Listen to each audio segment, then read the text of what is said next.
kuwa na hafla ya kugawa sementi katika majimbo yetu yote ya mkoa wa Mara. Napenda kutumia mkutano huu, kikao hiki, kukupongeza sana sana kwa jambo kubwa ambalo umelifanya siku ya leo. Mheshimiwa Waziri, umefanya jambo kubwa. Tangia nimkae mkoa huu wa Mara sije kuona tukio kubwa kama hili. Ni jambo la kutia nguvu wabunge wetu. Umetambua jinsi gani ambavyo wana changamoto kwenye majimbo yao, na ukitambua kabisa kwamba mfuko wa jimbo utoshi, ukaona uongezee energy. Hongera sana Dr. Nyansao.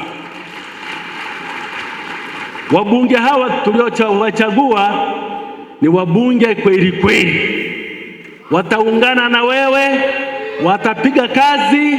Ilani ya Chama cha Mapinduzi itatekelezwa kwa vitendo. Mimi nawaamini wabunge wote ambao mko kwenye nafasi zenu. Naona mnapopambana kwenye kamati, naona mnapopambana bungeni, huwa nafurahi sana. Na baada kusema hayo, nimshukuru Mheshimiwa Rais wa Jamhuri ya Muungano wa Tanzania kukuona na kukuteua kuwa mbunge na kuwa waziri. Kwa kweli Mheshimiwa Rais ametufanyia jambo kubwa sana. Mungu akubariki, vipaji vyako vyote vifanye kazi mpaka hapo mbele, tujue kitakachoeleweka.